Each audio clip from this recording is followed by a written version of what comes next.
Hello good morning friends, आप लोग कैसे हैं? आशा करता हूँ बहुत अच्छे होंगे। तो डेली की तरह आपका ये हिस्ट्री का जो है कि 9 नंबर क्लास होगा और इसमें प्राचीन ख़त्म हो गया है। जैसे कि आप लोग जानते हैं, मध्यकालीन भारतीय इतिहास जीएस दृष्टि में आपका आज पहला टॉपिक होगा। मध्यकालीन भारतीय इतिहास में भारत पर मुस्लिम आक्रमण की चर्चा की गई है। तो चलिए देर बिल्कुल भी नहीं करेंगे, आते हैं अपने पॉइंट पे। चलिए फ्रेंड्स, तो हम आज आपको दिखाएंगे जीएस दृष्टि का मध्यकालीन भारत इतिहास। प्राचीन भारत इतिहास आपका ख़त्म हो गया है, आपका अगले वीडियो में बताए थे, और मध्यकालीन स्टार्ट हो गया है। तो इसमें हम बताएंगे आपको मध्यकालीन भारत इतिहास में क्या क्या आपको क्या क्या आपको पढ़ना है। तो इसमें भारत पर मुस्लिम आक्रमण पढ़ना है, दिल्ली सल्तनत देखना है, गुलाम वंश देखना है, खिलजी वंश देखना है, तुगलक वंश देखना है, लोधी वंश देखना है, विजयनगर साम्राज्य देखना है आपको, और दिल्ली सल्तनत में ये विभिन्न वंशों की कालावधि प्रशासनिक विभाग देखना है। दिल्ली सल्तनत की कला एवं स्थापत्य देखना है, स्थापत्य कला, और दिल्ली सल्तनत साहित्य देखना है। उत्तर भारत एवं दक्कन के प्रांतीय राजवंश देखना है। भक्ति और सूफी आंदोलन देखना है। सल्तनत काल विविध देखना है। मुगल वंश यानी कि बाबर, हुमायूं और शेर शाह, अकबर, जहांगीर, शाहजहां, औरंगजेब। मुगलकालीन प्रशासन देखना है। मुगलकालीन संगीत एवं चित्रकला देखना है। मुगलकालीन साहित्य देखना है। विदेशी यात्री देखना है, कौन कौन से विदेशी यात्री आए थे। मुगल काल विविध देखना है। गुरु नानक एवं सिख के संप्रदाय देखना है, और मराठा और राज्य और संघ देखना है। परवर्ती मुगल शासक देखना है। मुगल काल देखना है और विविध उसका देखना है। मुगल काल का मध्यकाल का विविध देखना है। तो इसी क्रम में चलिए हम देर नहीं करेंगे और मध्यकालीन भारत इतिहास देखेंगे। तो इसमें जो है भारत पर मुस्लिम आक्रमण हुआ था, तो बताते हैं आपको। पहला है पॉइंट, इस्लाम धर्म के प्रवर्तक हज़रत मोहम्मद का जन्म कब हुआ था? तो ये 570 ईस्वी में यानी कि मक्का में हुआ था। और हज़रत मोहम्मद की मृत्यु हुई थी कब? तो ये 632 ईस्वी में हुई थी। भारत का नाम हिंदुस्तान किसने रखा? तो ये ईरानियों ने रखा था। और यूनानी भारत को कहते थे, तो जो यूनानी लोग थे भारत को क्या कहते थे? तो ये इंडिया कहते थे। और हिंदू शब्द का सर्वप्रथम प्रयोग किसने किया था सबसे पहले? तो ये अरबों ने किया था। और आगे देखते हैं हम, भारत पर प्रथम सफल मुस्लिम आक्रमण कब हुआ था? तो 712 ईस्वी में मोहम्मद बिन कासिम द्वारा हुआ था। 712 ईस्वी में सिंध को विजित करने वाला आक्रमणकारी कौन था? तो ये था मोहम्मद बिन कासिम। अरब आक्रमण के समय सिंध का शासक कौन था? तो ये दाहिर था। चलिए इसी क्रम में हम आगे देखते हैं। अल बरूनी की हम बात करेंगे। तो इसका जन्म 973 ईस्वी में हुआ था, और संस्कृत का ज्ञाता इन्हें माना जाता है।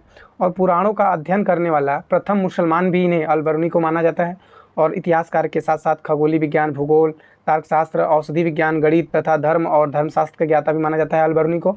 और 11वीं सदी मोहम्मद गजनवी के साथ भारत पर आगमन हुआ था इसका। और खीवा देश का निवासी माना जाता है अल बरूनी को। और तहकीक ए हिंद यानी कि की रचना की गई थी, ये अरबी भाषा में है, तहकीक ए हिंद। और इसी क्रम में हम आगे देखते हैं। तो ये इख्तियारुद्दीन मोहम्मद बिन बख्तियार खिलजी की हम बात करें, तो ये बिहार विजय की बात करेंगे। तो बिहार की विजय जो है ये 1193 से 1202 ईस्वी में नालंदा एवं विक्रमशिला को नष्ट किया था इसने, और राजधानी उदंतपुर पर कब्जा किया था।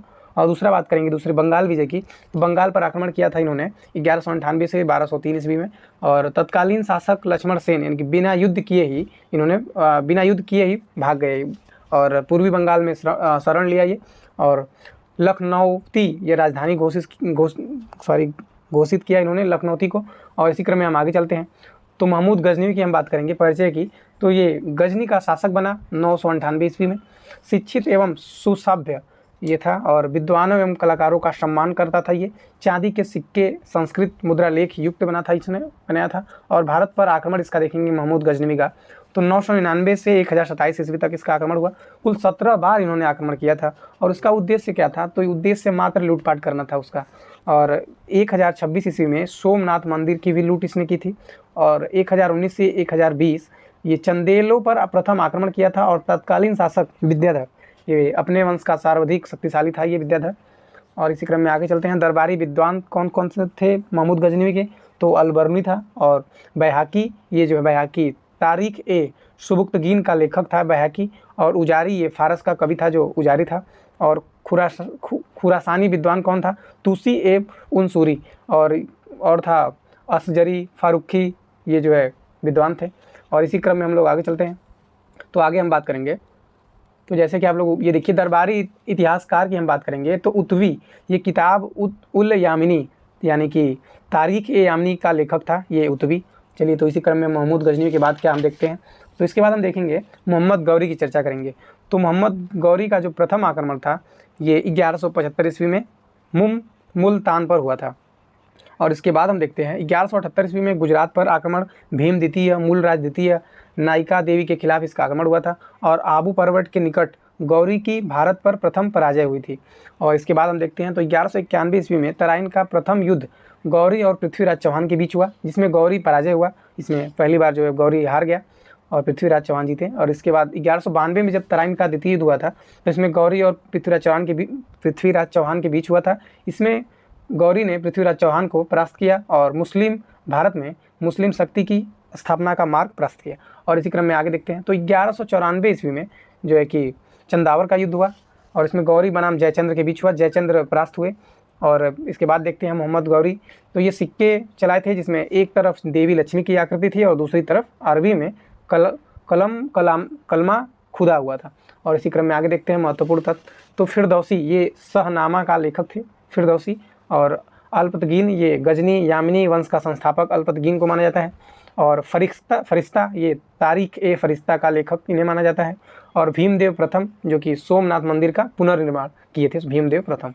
और मोहम्मद गौरी ने कुतुबुद्दीन ऐबक को प्रथम अक्तवा प्रदान किया था। और इसी क्रम में हम बात करेंगे आगे, अगला पॉइंट है आपका दिल्ली सुल्तान यानी कि दिल्ली सल्तनत में हम बात करेंगे गुलाम वंश की। तो गुलाम वंश का परिचय बताते हैं इस प्रकार हम कि गुलाम वंश का संस्थापक कुतुबुद्दीन ऐबक को माना जाता है। 1206 से 1290 ईस्वी दिल्ली सल्तनत के सुल्तान था ये कुतुबुद्दीन ऐबक। और सभी सुल्तान तुर्क यानी कि अलग अलग वंश के थे और स्वतंत्र माता पिता के संतान थे यहाँ पे। और गुलाम वंश के सुल्तान की जगह प्रारंभिक तुर्क सुल्तान या दिल्ली के ममलूक सुल्तान कहना अधिक उपयुक्त था।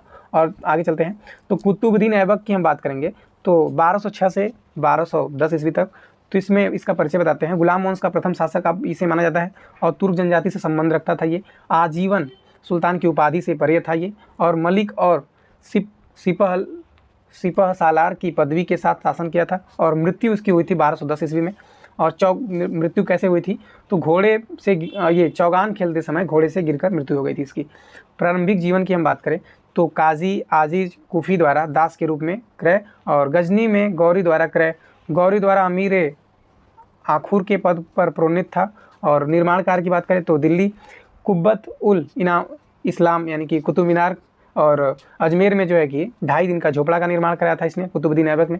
और महत्वपूर्ण तथ्य क्या क्या है, इसका राज्याभिषेक जो है जून 1206 ईस्वी में गौरी की मृत्यु के 3 महीने बाद इसका राज्याभिषेक हुआ था। और राजधानी लाहौर इसने किया था। और मुक्ति पत्र 1208 ईस्वी में गौरी के उत्तराधिकारी गियासुद्दीन मोहम्मद द्वारा दास्ता से मुक्त हुआ था। और उपाधि कुतुबुद्दीन की उपाधि की हम बात करें तो कुरान ख्वा की उपाधि धारण की थी इसने। उसे सुरीले स्वर में कुरान पाठ कहा जाता है। और लाख बख्श का उपाधि धारण की थी। अधिक दान करने के कारण मिला नया, इसे अधिक दान करने वाला माना जाता था, इसे लाख बख्श इसे कहा जाता था, उपाधि धारण की थी इसने। और आगे हम चलते हैं इल्तुतमिश की हम बात करेंगे तो इल्तुतमिश का कार्यकाल ये 1211 ईस्वी से 1236 ईस्वी तक। अब परिचय बताते हैं तो ये इल्बरी जनजाति से संबंध रखता था, ये तुर्की था। और अन्य नाम इसका गुलाम इसे कहा जाता था इल्तुतमिश को। और बदायूं का सूबेदार भी था ये। और सुल्तान बनने से पूर्व ये जो है बदायूं का सूबेदार था। गौरी के आदेश पर ऐबक द्वारा दास्ता से मुक्त हुआ था ये। और सिक्के इन्होंने चलाए थे जो सल्तनत कालीन भारत में सर्वप्रथम शुद्ध अरबी सिक्के जारी करता इसे माना जाता है। और सिक्कों पर टकसाल का नाम लिखवाने की परंपरा का प्रारंभ करता इसे माना जाता है। टंका यानी कि चांदी के सिक्कों को टंका कहा जाता था। जीतल ये तांबे के सिक्कों को जीतल कहा जाता था। इसने जो बनवाया था सिक्के चलवाया था। और महत्वपूर्ण तथ्य की हम बात करेंगे तो भारत के उत्तर पश्चिम सीमा पर चंगेज खां का आगमन हुआ था इसी के शासनकाल में। चंगेज खां के विरुद्ध मगवरनी को सहायता देने से इनकार कर दिया था। और कुतुब मीनार का निर्माण कार्य पूर्ण किया था इल्तुतमिश ने। और खलीफा से प्राप्त अधिकार हम बात करेंगे तो सुल्तान के पद की स्वीकृति इसे प्राप्त हुई थी। और सुल्तान ने आजम की उपाधि मिली थी इसे। और 1229 ईस्वी में खिलत प्रमाण पत्र और दिल्ली सल्तनत स्वतंत्र राज्य प्राप्त हुआ था इसे। और इल्तुतमिश वैद सुल्तान इसे माना जाता था। और इसी क्रम में हम आगे देखते हैं तो आगे हम देखेंगे रजिया सुल्तान के बारे में बात करेंगे तो ये महिला शासिका थी रजिया सुल्तान। मध्यकालीन भारत की प्रथम मुस्लिम शासिका थी ये रजिया सुल्तान।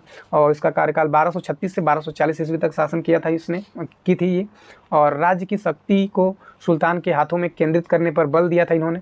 और सत्ताच्युत करने में तुर्कों का हाथ दिया था इसने। और बलबन के विचार करेंगे हम तो आगे देखते हैं बलबन के बारे में देखते हैं।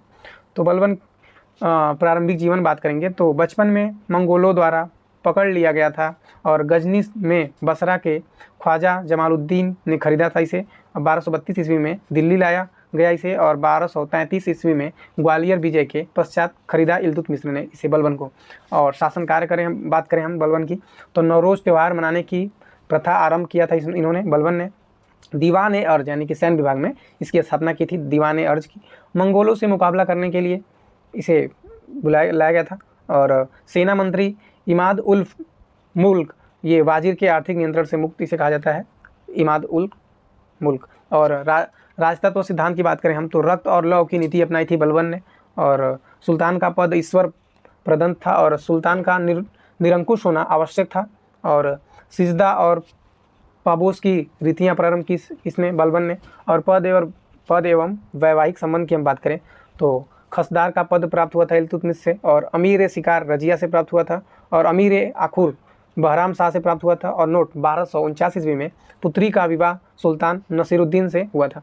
और परिचय की हम बात करेंगे तो बताएं आपको इसका 1266 से 1286 ईस्वी तक सुल्तान और पूरा नाम इसका था बलबन का गयासुद्दीन बलबन। अन्य नाम इसका क्या था तो उलुग खां इसका नाम था। अन्य नाम वास्तविक नाम इसका बहाउद्दीन था और इलबरी तुर्कों से संबंध रखता था ये। तो और हम दिखाते हैं बलबन के विचार की बात करें तो राजा धरती पर नी आमत ए खुदाई ईश्वर की प्रतिनिधि और राजा जिल्ले अल्लाह या जिल्ले इलाही ईश्वर का प्रतिबिंब था। और मान मर्यादा में राजा का क्रम पैगंबर के बाद था। और संस्थापक की बात करें तो राजतत्व संबंधी सिद्धांत का दिल्ली का प्रथम सुल्तान इसे माना जाता है बलबन को। और बुगरा खान यानी कि पुत्र को शला सुल्तान का पद निरंकुशता का सजीव प्रतीक इसे माना जाता है प्रतीक। और इसी क्रम में आज का वीडियो यहीं समाप्त होता है। तो चलिए दोस्तों मिलेंगे आपको अगले वीडियो में जिसमें हम बात करेंगे खिलजी वंश और आगे और भी देखेंगे। तो चलिए धन्यवाद दोस्तों, बाकी मिलते हैं हम लोग नेक्स्ट वीडियो में।